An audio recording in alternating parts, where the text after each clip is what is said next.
주일날 꽤 오랫동안 우리가 아합에 대해서 봤잖아요. 아합왕, 북이스라엘 아합왕에 대해서 봤습니다. 아합왕이 죽었죠. 생전에 아무리 그 권력을 가지고 있고 대단한 사람 같이 보여도 사람 다 죽습니다. 얼마 전에 이어령 교수 얘기도 했잖아요. 전 장관이었던 그런 문화부 장관이었던 이어령 교수에 대해서 얘기를 하면서 그분이 마지막에 돌아가시면서 늘 강조했던 부분이 죽음이었습니다. 죽음. 나를 창조하신 하나님께로 돌아가는 것. 이 또 죽음을 기억하는 삶. 이게 사람이 또 그분은 암이었잖아요. 암으로 고통 중에서도 하나님을 향한 그런 믿음을 가지고 있었던 그런 분이신데 그런 고통 중에서도 또 죽음을 앞두고 있으면서도 사실은 그의 입을 통하여서 그런 어려움 중에 있는 또 인생의 마지막을 살아가는 사람에서 입에서 나온 그 마지막 말이 얼마나 중요한지 모릅니다.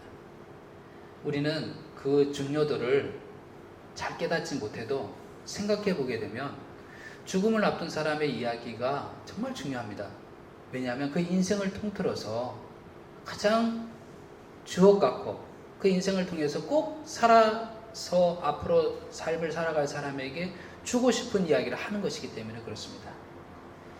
성경에도 나오지만은 진주를 진주로 알아보는 사람이 귀한 거잖아요. 진주를 진주로 알아보지 못하고 그것을 하찮은 것으로 여겨서 돼지에게 던질 수도 있잖아요. 우리가 성경 말씀을 통해서 발견하는 이 진주들을 정말 귀한 것으로 여겨야 되겠고요.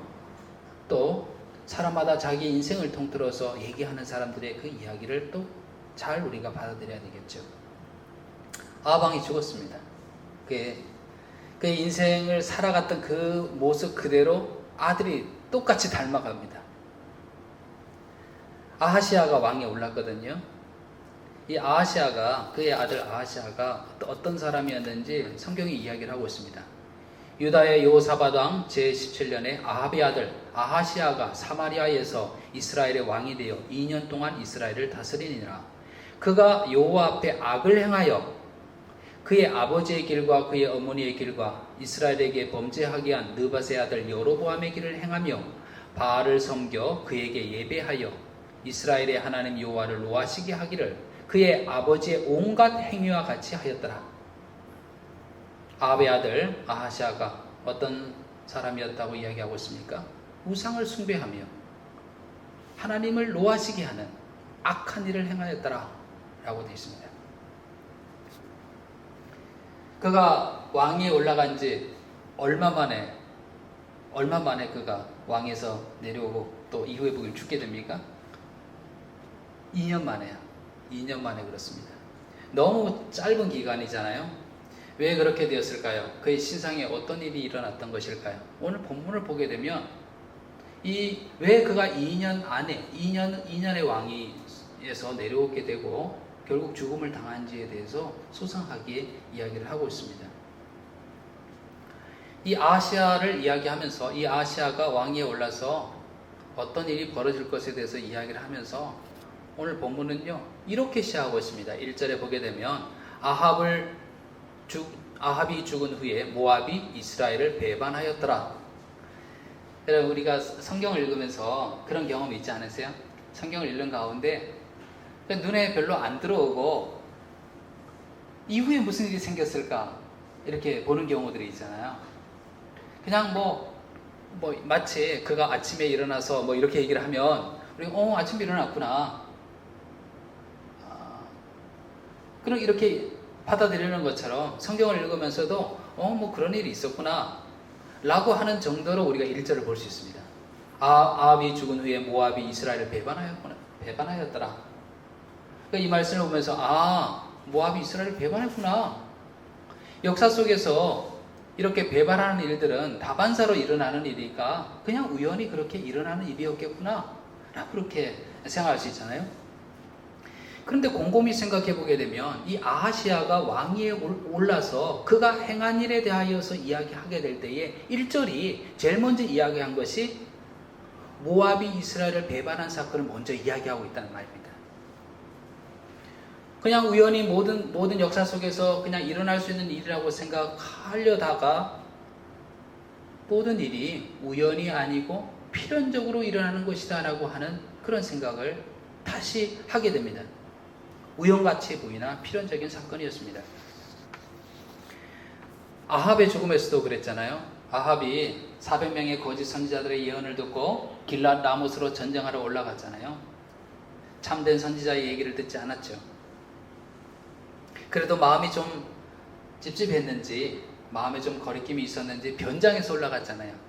왕이 아닌 것처럼 그냥 평분사인 것처럼 변장하여 올라갔잖아요. 그렇게 변장하여 올라갔어도요, 그는 그의 죽음을 막지를 못했습니다. 그리고 말씀드렸듯이 어떻게 죽게 되었습니까? 어떤 사람이 우연히 화살을 쐈는데 그 화살이 많고 많은 그 신체의 부위 중에서 갑옷과 갑옷 사이에 그 이음새에 딱 맞아서 죽었단 말이에요. 모든 것이 우연 같았으나 그것은 필연이었죠. 하나님께서 하신 일이었습니다. 우리도 우리의 역사를 보면서 모든 것이 우리 우연같이 여겨지고 사람들의 그 결정에 따라서 모든 것이 되어지는 것 같지만은 그런 모든 일들을 통해서 하나님께서 역사하신다는 것을 우리가 다시 생각해야 되는 거죠. 우연 같았으나 필연인 것이었죠. 이후에 아하시아에게 어떤 일이 벌어지게 됩니까? 그가 그의 난간에서 떨어져서 병들었어요. 이렇게 생각할 수 있잖아요. 사람이 난간에 떨어질 수도 있지. 그렇게 실수할 수도 있지. 그래서 병이 들 수도 있지. 우리도 우리 일상에 있어서 어떤 실수에서 넘어져서 병들 수도 있지. 이렇게 생각할 수 있잖아요. 그런데 이것도 우리가 성경을 통해서 가만히 보니까요, 그것은 우연이 아니라 필연이었어요. 하나님께서 하신 것이라는 것을 이후에 말씀을 보게 되면 우리가 알게 됩니다. 이후에 엘리야를 통해서 얘기를 하게 되잖아요. 그러므로 여호와의 말씀이 너가 올라간 침상에서 내려오지 못할지라 너가 반드시 죽으리라 하셨다 하라. 이것을 엘리야를 통하여서 하나님께서 전하라라고 그렇게 얘기를 하잖아요. 이렇게 말씀하신 하나님을 보니까요, 난간에서 떨어져 병드는 것이 우연이 아니라 필연이었다라고 하는 것을, 하나님이 하셨다라고 하는 것을 우리는 알게 됩니다. 하나님의 계획하심이 있었던 거죠. 그가 왜 이 아하시아에게 이런 일을 했는가라고 하는 것은 자명합니다. 이미 봤지만은 그는 어떤 사람이었습니까? 바알을 섬겨 그에게 예배하여 이스라엘의 하나님 여호와를 노하시게 하기를 그의 아버지의 온갖 행위같이 하였더라. 하나님을 대적한 악한 행위를 한 그였다라고 하는 것을 우리는 보면서 하나님께서 왜 그렇게 하셨는가라고 하는 것을 알게 되죠. 여러분, 그래서 이 모압이 이스라엘을 배반한 일, 그리고 그가 난간에 떨어져서 병들은 이것이, 그래 하나님께서 이렇게 징계를 내리셨다 라고 딱 마침표를 찍고 결론을 내릴 수도 있지만은, 그러나 좀 더 생각해 보게 되면요, 하나님이 모압이 배반하여라고 이스라엘을 배반할 정도가 아니라 이스라엘에게 더 비극적인 일을 줄 수도 있었잖아요. 그리고 이 아하시아도 난간에서 떨어져서 병드는 정도가 아니라 바로 떨어지자마자 즉사할 수도 있었잖아요. 그렇다면 하나님께서 이 일을 통하여서 이것이 하나님의 징계 아닌가? 맞죠? 징계 맞죠? 그러나 다른 관점에서 보게 되면요, 하나님은 그에게 기회를 주시는 겁니다. 우리는 하나님의 징계가 아프게 느껴져도, 그러나 생각해 보게 되면 그 하나님께서 여전히 나를 사랑하시는 하나님이시라면 하나님께서 왜 징계하시는가라고 생각할 때 그것은요, 우리에게 기회를 주시는 거죠. 이 아하시아에게 이 일을 통하여서 기회를 주시는 겁니다. 어떤 기회? 회개하며 돌아올 수 있는 기회를 주시는 것입니다. 하나님의 징계에는요, 하나님의 기다림이 있습니다. 그럼 이런 하나님의 부르심, 하나님이 주시는 이 기회 속에서 아하시아는 어떻게 하게 됩니까? 그는 어떻게 응답하게 됩니까? 그가 자신의 죄를 돌아보고 하나님께 돌아와야 되는데, 그래서 성경 곳곳에서 보게 되면 하나님께서 죄인된 자들에게 그들을 초청하는 그런 하나님 말씀들이 있잖아요. 이사야 말씀을 보게 되면 악인은 그의 길을, 불의한 자는 그의 생각을 버리고 여호와께로 돌아오라. 그리하면 그가 긍휼히 여기시리라. 우리 하나님께로 돌아오라. 그가 너그럽게 용서하시리라. 하나님의, 이스라엘 향한 하나님의 초청, 제보만 이스라엘이지만 그들을 사랑하여 돌아오라라고 외치는 하나님의 호소가 있잖아요. 요엘서에도요, 여호와의 말씀에 너희는 이제라도 금식하고 울며 애통하고 마음을 다하여 내게로 돌아오라 라고 그렇게 말씀하고 있습니다. 하나님께서 기회를 주시는 게 축복이잖아요. 이게 징계같이 보여도 하나님께서 기회를 주시는 것이 복이잖아요. 은혜잖아요. 여기에 대해서 아하시아가 어떻게 응답하고 있습니까? 성경을 보셔서 우리가 알지만요, 제일 먼저 그는요, 깨닫지도 못했습니다. 자기에게 일어난 이 일이, 이스라엘에 일어난 이 일이 왜 일어났는지, 하나님께서 이 일을 통해서 그를 부르신다라고 하는 그 사실을 깨닫지도 못했습니다. 여러분, 우리가 자녀를 기르면서 정말 어떤 때는 너무 간절한 마음으로 자녀에게 이야기할 때 있잖아요. 이야기했는데 내가 이야기하는 것만큼 자녀가 반응하지 않을 때가 있어요. 자녀로서는 이해가 안 되는 거예요. 깨닫지가 않게 되는 거예요.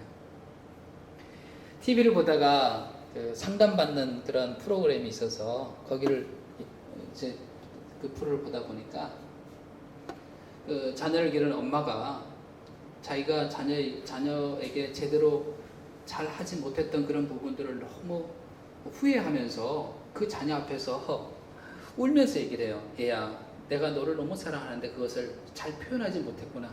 잘못되게 표현했구나. 이런 나를 용서해 주지 않겠니? 그러면서 엄마가 막 우는 거예요. 그 아이 앞에서. 그런데 저는 그걸 이후에 당연히 그런 엄마가 그렇게 울면 자녀가 어떻게 해야 될 것 같아요? 자녀도 아니야 엄마, 사실 나도 잘못했어 이렇게 하면서 같이 울면서 껴안고 이렇게 돼야 그림이 나오는 거잖아요. 근데 제가 그때 장면을 보니까요, 아이가 전혀 표정의 변화도 없이 그냥 울고 있는 엄마를 쳐다보고 있는 거예요. 이렇게 아이가 마음에 뭐 상처가 깊었을 수도 있죠. 치유되지 못한 그런 분노가 있을 수도 있겠죠. 그런데 아무리 부모님이 자신의 그 솔직한 감정을 눈물로 쏟아낸다 하더라도 자녀가 그것을 깨닫지 못하면 어떡하겠습니까? 부모로서는 너무 안타까운 일이 되고 어떻게 할 수가 없잖아요. 그죠?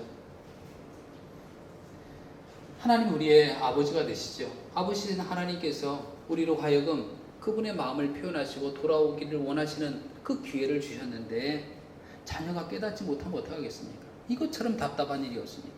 이것처럼 안타까운 일이 어디 있습니까? 신약 성경에 보게 되면 씨 뿌린 자의 비유가 나오잖아요. 우리가 잘 알고 있는 말씀이죠. 농부가 나가서 씨를 뿌리게 될 때에 어디에 떨어지게 됩니까? 길가에 떨어지기도 하고 가시덤불에 떨어지기도 하고 또 바위 사이에 떨어지기도 하고 좋은 땅에 떨어지기도 하죠. 그런데 이 네 가지 밭이 있는데 저는 개인적으로 이 말씀을 읽을 때마다 너무 뭐랄까요, 안타깝고 마음이 답답하게 느껴지는 그 땅이 어느 땅인지 아세요? 길가에 떨어진 땅이에요. 그 딱딱한 그 땅에 떨어진 씨앗. 그래서 전혀 그 씨를 받아들이지 않고 그냥 길가에 놓여져 있어서 새가 와서 먹어버리잖아요. 마치 씨가 없었던 것처럼 먹어버리잖아요. 사탄이 그 말씀을 싹 가져가 버리잖아요. 말씀의 씨앗이 뿌려졌는데 마음이 딱딱하여서 전혀 깨달음 없이 그냥 없어져 버리잖아요. 사탄이 그냥 없어져 버리잖아요. 얼마나 하나님 입장에서도 마음이 딱딱해서 깨닫지 못하고 그냥 말씀이 사단이 먹어서 없어져 버리면 얼마나 정말 안타까운 일이 되겠습니까? 다윗이 자신이 성전을 건축하기를 원했지만 하나님께서 허락하지 않으셨죠. 다윗의 손에는 많은 피가 묻었기에 평화를 상징하는 이 성전은 너의 아들 때에 성전이 세워질 것이라 이야기해서 솔로몬 때에 성전이 세워지게 됩니다. 성전이 세워지고 난 후에 솔로몬은요 봉헌기도를 하나님께 드리게 됩니다. 봉헌기도를 드리게 될 때 그 내용 중에 한 부분이 바로 이런 부분이 있습니다. 아마 솔로몬은요 이후에 이 이스라엘이 범죄하여서 바벨론으로 포로로 갈 것을 예견했는지 모릅니다. 그래서 이 솔로몬은요 그때를 예견하면서 이렇게 기도합니다. 하나님께 기도하기를 그들이 사로잡혀간 땅에서 스스로 깨닫고 그 사로잡힌 자의 땅에서 돌이켜 죽게 강구하기를 우리가 범죄하여 반역을 행하며 악을 지었나이다 하며 자기를 사로잡아간 적국의 땅에서 온 마음과 온 뜻으로 주께 돌아와서 주께서 그들의 조상들에게 주신 땅, 곧 주께서 택하신 성읍과 내가 주의 이름을 위하여 건축한 성전 있는 곳을 향하여 주께 기도하거든 주는 계신 곳 하늘에서 그들의 기도와 간구를 들으시고 그들의 일을 돌아보시오며 주께 범죄한 백성을 용서하시며 주께 범한 그 모든 허물을 사하시고 그들을 사로잡아간 자 앞에서 그들로 불쌍히 여김을 얻게 하사 그 사람들로 그들을 불쌍히 여기게 하옵소서. 솔로몬의 기도는 뭐였습니까? 성전을 건축한 이후에 그의 기도는 무엇이었습니까? 우리 백성이 죄로 말미암아서 저 적국에 사로잡혀가서 포로가 되었을 때 그들이 그때에 깨닫고 회개하여 하나님께 회개의 그 두 손을 들어 회개하며 나와 기도하게 될 때에 그 기도를 들으시고 용서해 주셔서 그 땅에서도 그들이 사람들에게 불쌍히 여김을 받게 해 주십시오 라고 하는 기도를 드렸습니다. 솔로몬이 어떤 기도를 들은 겁니까? 그들로 하여금 그의 죄를 깨닫고 돌이켜 손을 들어 하나님 앞에 나와 기도하게 하소서. 그럴 때 하나님이 용서해 주십시오 라고 한 기도를 드리게 된 거죠. 여러분, 우리가 죄 가운데 다 넘어지잖아요. 그런데 문제는 그 다음입니다.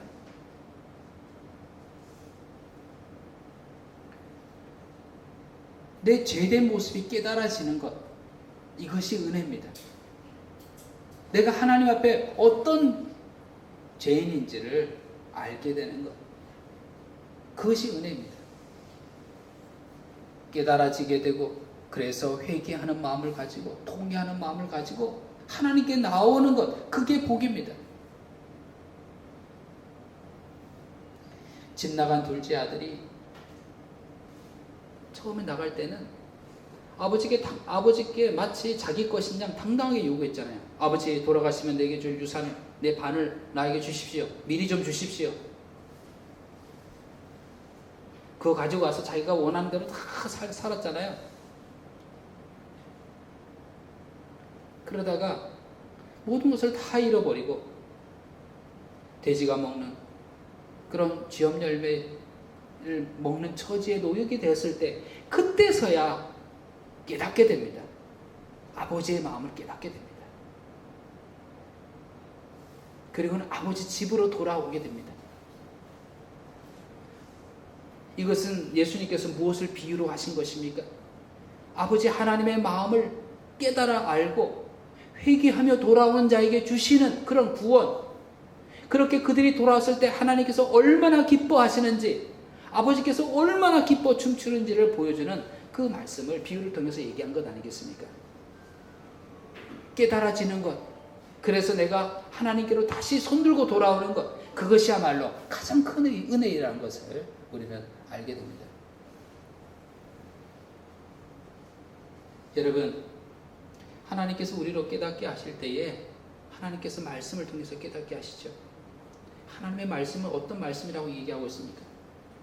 하나님의 말씀은 살아있고 활력이 있어 좌우에 날선 어떤 검보다도 예리하여서 혼과 영과 및 관절과 골수를 찔러 쪼개기까지 하며 또 마음의 생각과 뜻을 판단하네. 모든 것을 드러내시며 내가 어떤 존재인지를 드러나게 하시는 하나님의 말씀 앞에서 우리가 깨닫고 하나님께로 돌아오는 것, 그 기회를 주시는 하나님 앞에 내가 두 손 들고 나오는 것입니다. 사도행전에 보게 되면 똑같이 복음의 말씀을 들음에도 불구하고 반응을 달리했던 그런 경우를 보게 되잖아요. 베드로가 말씀을 전하게 될 때 얼마나 많은 사람이 들어왔습니까? 3,000명, 5,000명이 회개하며 들어왔습니다. 그들이 이야기할 때 뭐라고 했는지 아십니까? 베드로의 복음의 말씀을 듣고 나면 어찌할꼬 우리가 그러면 어떻게 하면 좋겠습니까? 깨닫고 통회하는 마음을 가지고 그럼 우리가 어떻게 하면 좋겠습니까? 라고 합니다. 그러자 베드로가 이야기를 했죠. 주 예수 그리스도를 믿으라. 그래야 너희가 성령을 받으리라 얘기하잖아요. 죄사함을 받고 성령을 받으리라고 얘기를 하잖아요. 그런데 반면에요, 스데반 집사님이 복음의 말씀을 전하게 될 때 그들의 반응은 어땠습니까? 그들이 분하여서 이를 갈고 오히려 돌을 들어 스데반 집사를 죽이고 있지 않습니까? 깨닫지 못했을 때, 마음이 완악해서 깨닫지 못했을 때에 얼마나 그런 안타까운 비극적인 그런 모습을 보이는지를 보게 됩니다. 여러분, 하나님 말씀 앞에서 깨달아지는 은혜가 있으시기를 바랍니다. 말씀 앞에서 내가 보여지고 내가 어떤 존재인지를 보여지고, 그래서 그 하나님께 은혜를 구하며 하나님 주신 기회 속에서 다시 나와 주님 앞에 설 수 있는 그런 여러분이 되시기를 간절히 축원을 드립니다. 두 번째, 이 아시아를 보니까요, 처음에 깨닫지 못했다 그랬잖아요.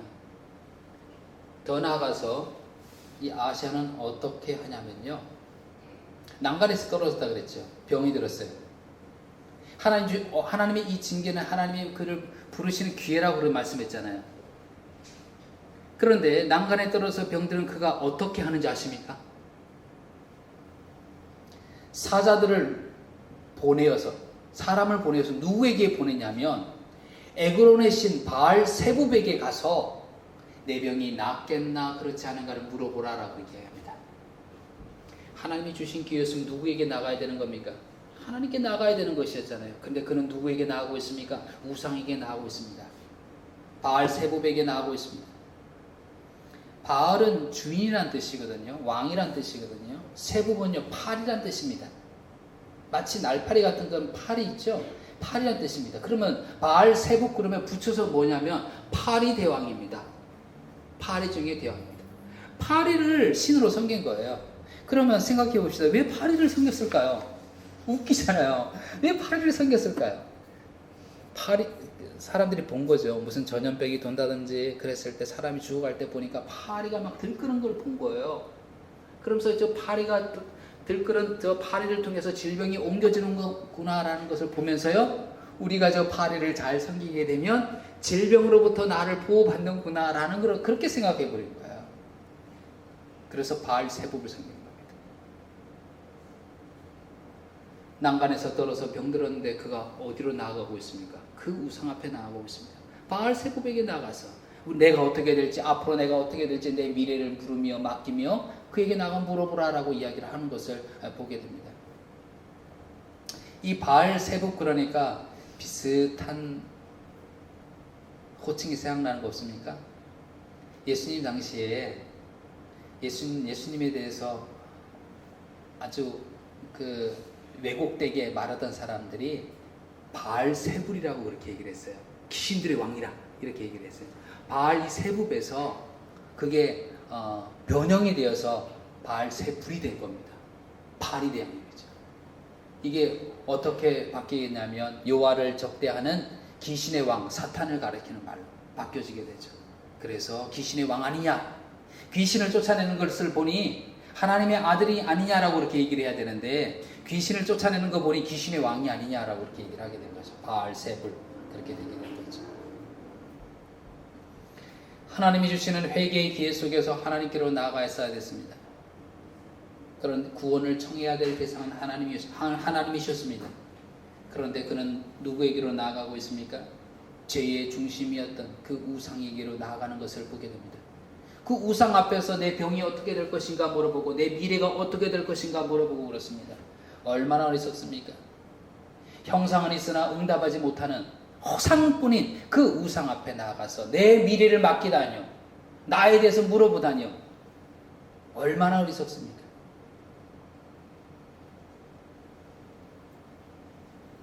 이것이 얼마나 헛된 것인지, 얼마나 이에 대해서 하나님께서 화가 나시는 일인지. 아하시아에게 주시는 하나님 말씀이 뭐였습니까? 여호와의 사자가 디셉 사람 엘리야에게 이르되 너는 일어나 올라가서 사마리아 왕의 사자를 만나 그에게 이르기를 이스라엘에 하나님이 없어서 너희가 에그론의 신 바알 세붑에게 물으러 가느냐. 이스라엘에 하나님이 없어서 너 우상에게로 가서 물어보고 있느냐 라고 얘기를 하고 있습니다. 얼마나 답답한 일입니까? 하나님 입장에서 기가 막힐 일입니다. 내가 너를 낳았다라고 그렇게 얘기를 했는데, 너는 내 자녀라고 그렇게 이야기를 했는데, 내가 너를 애굽 땅에서 건져내어서 그 가나안 땅으로 들이시고 지금까지 역사 속에서 또 왕의 제도를 허락하셔서 왕을 세우고 그리고 이스라엘의 역사를 이끌어 가셨는데, 그런 아버지 된 나를, 그런 부모 된 나를 버리고 다른 곳에 나가서 제가 어떻게 되겠습니까? 라고 물어보고 있으니 하나님 보시기에 얼마나 화가 나면서 답답할 노릇입니까?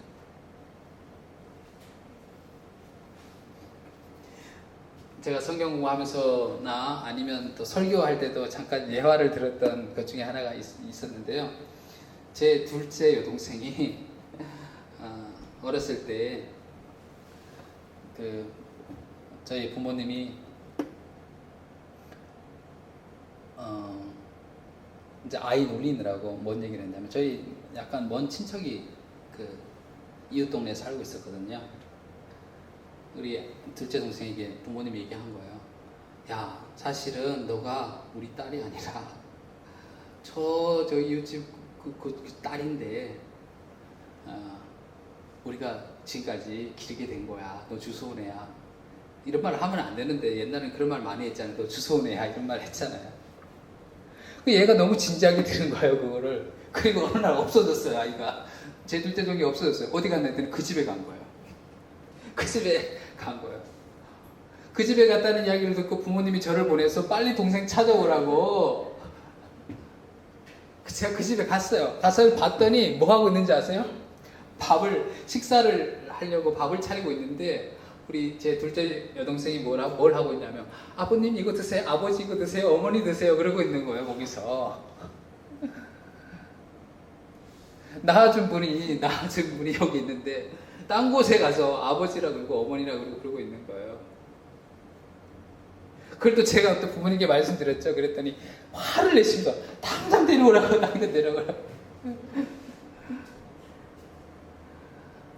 낳아준 사람이 있는데, 내가 내 친아버지, 친어머니인데 딴 곳에 가서 아버지랑 어머니라 그러고 있으니 하나님 보시기에 아하시아를 보면서 어떤 마음이 들었겠습니까? 너무 화가 나죠. 여러분, 우리가 성경을 보면서 그의 모습이 너무 어리석다고 생각되잖아요. 근데 우리를 한번 생각해보자 이거죠. 똑같이 하나님께서 우리에게 사인을 주시게 될 때, 어떤 사인? 내가 너에게 새로운 기회를 준다. 너의 모습을 보라. 너가 어떤 모습인지, 너가 내 앞에서 어떤 모습인지를 너가 정직히 보라. 그러면서 하나님께서 우리에게 돌아올 그 사인을 주시게 될 때 우리는 어떻게 반응했는가라고 하는 거죠. 여러 사인이 있을 수 있잖아요. 잘 나가는 것 같았는데 실패를 경험하기도 합니다. 누가 보더라도 잘 나가는 거였는데 실패를 경험하기도 하고, 누가 생각하더라도 건강에 자신하는 그런 사람이었는데 건강에 문제가 생길 수도 있고, 또 성경 말씀을 보는 가운데 계속해서 마음에 찔리면서 이것이 내 문제구나, 바로 이것이 내 죄악이구나 라고 하는 것을 깨닫게 하셨는데, 그런 사인을 계속 하나님께서 보내셨는데 나는 하나님께 나아갔는가? 이 아하시아처럼 다른 우상 앞에 가서, 실제로 눈에 보이는 우상 앞에 가서 나에 대해서 물어보고 내 미래를 물어보고 그렇지 않았다 할지라도, 혹시 우리는 하나님 앞에 나아가지 못하고 내 손 굳게 쥐고 이를 악물고 고집스럽게 내가 중심이 돼서 하나님께 나아가지 못하는 자신이 우상이 된, 자신의 생각과 자신의 판단이 우상이 된 그런 모습은 없었는가라고 하는 거죠.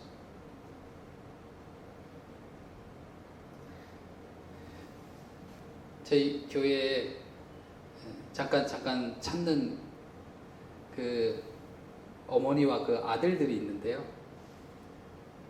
어머님은 얼마나 이렇게 성격 좋게 인사를 나누는지 몰라요. 오셨어요. 저도 어제 반기고 그분도 아주 인사를 아주 환하게 하시고 그러는데 그 아들 있잖아요. 그 아들 녀석은 올 때부터 제가 머리를 쓰다보면 왔네 하고 막 그러거든요. 그래서 얘기를 걸죠. 잘 지냈어? 이렇게죠. 근데 그 아이의 특징은 뭐냐면 제가 아무리 머리를 쓰다듬어도 제가 아무리 무슨 말을 건네도 일단 저하고 눈을 안 맞추죠. 그리고 제가 무슨 말을 해도 대답을 안 해. 예, 아니어도 대답을 안 해. 근데 그 아이의 속마음이 어떤 것인지에 대해서 약간 짐작할 만도 하죠. 다 들으면서도 또 속으로 기분 좋으면서도 그 표현 안 할 수도 있죠. 그런데 내가 아무리 친절한 말을 건네도 대답하지 않고 내가 어떻게 아주 유화적인 그런 포즈를 취해도 그렇게 대답하지 않을 때 마음이 내가 너무 조금 속상해지는 거예요. 아주 고집스러움이 있는 거예요. 고집스러움이 있는 거예요. 여러분 그 고집스러움을 보면서요. 우리도 하나님 앞에서 고집스럽게 우리 하나님을 믿는다고 그러면서도 하나님께 손들고 나아가지 않고 고집스럽게 내 손을 꼭 꽉 잡고 말하지 않고 기도하지 않고 하나님의 이름을 부르지 않고 내 힘으로 고집스럽게 있으려는 그런 모습은 없습니까? 저희 아버님이 돌아가시기 전에 우리 예수님을 영접하고 하나님 자녀에 대한 확신을 가지고 돌아가셨는데 그 단계 전에는요, 저희 아버님이 얼마나 고집스러운 모습을 보이죠. 바로 눈앞에서 하나님께서 살아계시다는 증거가 바로 있음에도 불구하고 저는 그때 아버지의 표정을 기억해요. 손을 꽉 잡고 입을 꽉 다물면서 내 자신이 무너지는 것을 막으려고 고집스럽게 딱 있는 모습. 하나님의 이름을 부르면 되는데 하나님의 이름을 부르지 못하고 고집스럽게 딱 있었던 그 장면이 기억납니다. 사람이 고집스럽게 하나님 앞에 자신을 내려놓지 못하는 내 자신이 우상이 되고 내 경험이 우상이 되고 내 판단이 내 생각이 우상이 되어버린 그런 모습을 우리가 가지고 있는 경우가 없습니까? 이 아시아를 보면서는 왜 이렇게 어리석어라고 이야기할지 모르지만 우리에게 하나님께서 사인을 주시게 될 때 우리는 우리 자신이 우상이 되어서 우리도 그 하나님께 나아가지 못하고 그냥 제자리에서 고개를 떨구며 있는 그런 모습은 아닌가 그런 생각을 하게 됩니다. 여러분 하나님께서 우리를 부르시고 하나님께서 우리에게 기회를 주시게 될 때 우리의 여러 상황을 통해서 우리에게 사인하시게 될 때 부르시게 될 때에 말씀을 통해서 깨닫게 하시고 나로 하여금 내가 어떤 사람인지를 알게 되게 될 때에 하나님 그렇습니다. 여호와 외에 누가 하나님이며 우리 하나님 외에 누가 반석이겠습니까? 이렇게 고백하며 나가야 되지 않겠습니까? 어디로 가겠습니까? 아시아는요 그 우상 앞에 나간데 우리는 어디로 가겠습니까? 당연히 하나님께 나가야죠. 모든 우상을 버리고 오직 하나님께 나가서 하나님의 은혜를 구할 수 있는 그런 여러분이 되시기를 간절히 축원을 드립니다. 이 아시아는요 다른 우상에게로 나아갔잖아요. 거기에 그치지 않습니다. 하나님의 말씀을 전하는 이 엘리야를 어떻게 하려 합니까? 죽이려고 합니다. 50부장 있죠. 50명을 거느린 그런 그 리더자 50부장과 50명의 군사를 보내어서 엘리야를 죽이러 보냅니다. 잡으러 보냅니다. 엘리야를 잡으러 온 이 50부장에게 엘리야가 이야기를 하게 되죠. 말씀을 선포하게 됩니다. 뭐라고 이야기합니까? 엘리야가 50부장에게 대답하여 이르되 내가 만일 하나님의 사람이면 불이 하늘에서 내려와 너와 너의 50명을 살을지로다 라고 말하게 되고 불이 곧 하늘에서 내려와 그들을 살라버렸습니다. 지금 이것이 엘리야가 얘기했잖아요. 내가 하나님의 사람이라면 불이 내려와 너희를 살을 것이다 라고 이야기를 했고 실제로 그 일이 일어났습니다. 눈앞에서 일어났어요. 정말 하나님이 계시는구나. 하나님이 살아계신 분이구나. 이 사람이 하나님의 사람이구나 라고 하는 것이 눈앞에서 보여진 증거로 나타났어요. 그렇죠? 그리고 이거를 아하시아에게 보고가 됐겠죠. 같은 모든 사람들이 다 불살라졌습니다. 하나님께서 그렇게 하시는 것을 봤습니다라고 보고했어요. 그러면 아하시아가 어떻게 반응하는 것이 당연할까요? 하나님 정말 계시는군요. 뭔가 두려워하는 마음을 가지고 경외하는 마음을 가지고 하나님 정말 계시는군요.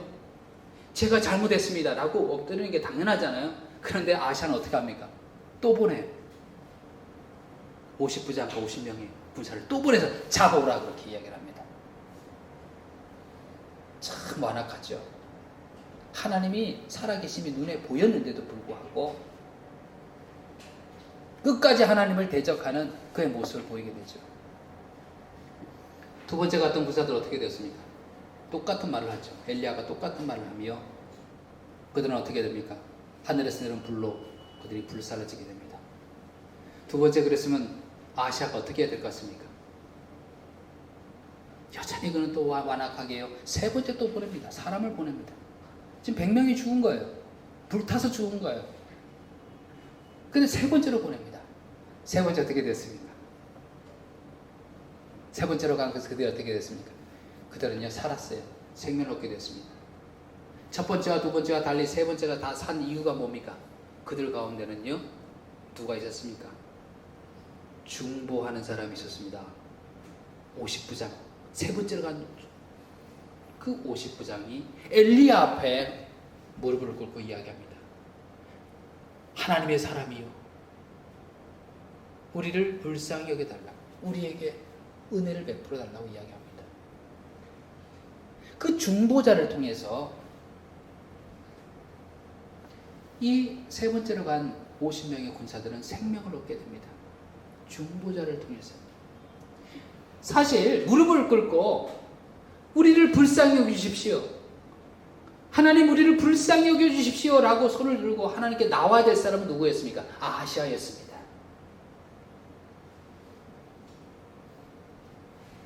근데 아하시아는 그렇게 하지 못했죠. 중보자를 통해서 사람이 생명들이 살아나게 되었습니다. 우리가 중보자를 통해서 사람이 살아나는 역사들 많이 보잖아요. 금송아지를 금송아지를 섬겼을 때에 하나님께서 그들을 멸하고 너를 통해서 새롭게 시작해야 되겠다라고 그렇게 이야기했을 때에 모세가 어떻게 합니까? 하나님이여 불쌍히 여기십시오. 우리 백성을 불쌍히 여기십시오 라고 했을 때 하나님이 자비를 베푸잖아요. 아브라함 마찬가지였죠. 의인이 있으면 의인 50명 있으면 어떡합니까? 10명 있으면 어떡합니까?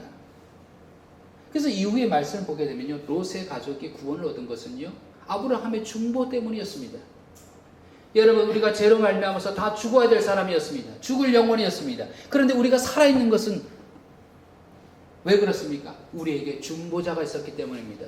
중보자 누굽니까? 예수님께서 계셨기 때문입니다. 예수님께서 그의 온몸을 들여서 중보하셨기에 우리가 살아있는 것입니다. 여러분, 우리를 향해서 그 말씀이 우리를 향해서 우리는 어떤 존재라고 이야기합니까? 우리는 화목해 하는 자라고 얘기하고 있습니다. 중보자라고 하는 얘기입니다. 예수님의 중보를 받아 생명을 받은 우리들은요 마찬가지로 이 세상 속에서 중보하는 자입니다. 우리의 가족을 위해서, 주변 사람을 위해서, 고통받는 자들을 위하여서, 세계를 위해서 중보하는 자임을, 그 사람이 바로 우리 그리스도인이라는 것을 우리가 알게 됩니다. 그 중보자 때문에 50명의 생명이 구원받았다는 사실을 우리가 기억하고요, 우리가 그리스도인으로서 중보자가 되어야 되겠다. 예수님을 따라서 이 땅을 불쌍히 여겨주십시오. 저 사람을 불쌍히 여겨주십시오. 우리의 죄를 용서하시고 솔로몬이 봉헌 기도를 드리게 될 때 했던 그 기도처럼 우리가 우리의 죄를 깨닫고 손을 들어 성전을 향하여 손을 들어 기도하게 될 때 우리의 죄를 용서해 주십시오. 불쌍히 여주십시오라고 얘기했던 것처럼 우리가 그리스도인이 해야 될 사명 바로 중보하는 것이죠. 하나님께 나아가는 것이죠.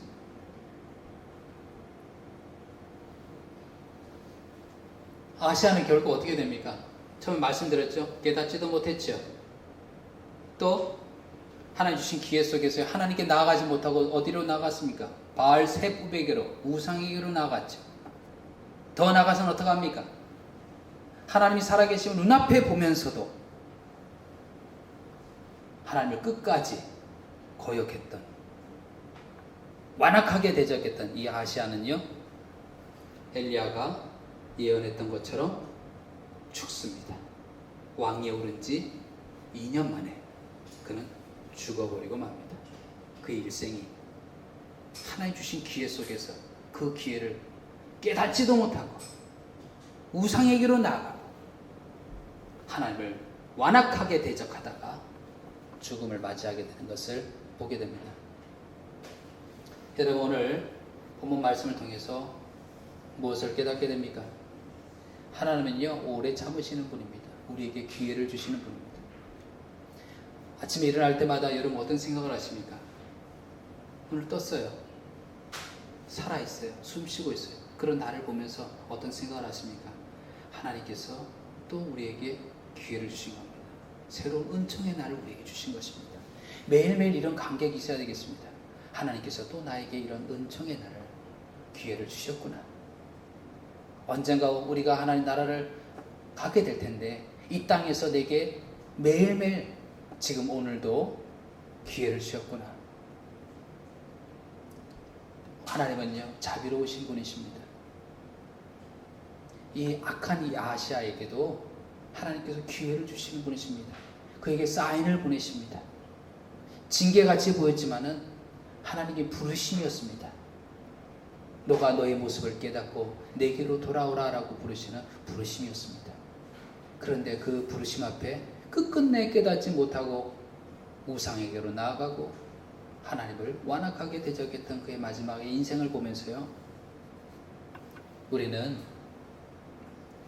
말씀을 통해서 잘 깨닫는 가운데 고집스러운 내 모습을 내려놓고 우상을 버리고 하나님께 나아가서 은혜를 구하는 여러분이 되시기를 바랍니다.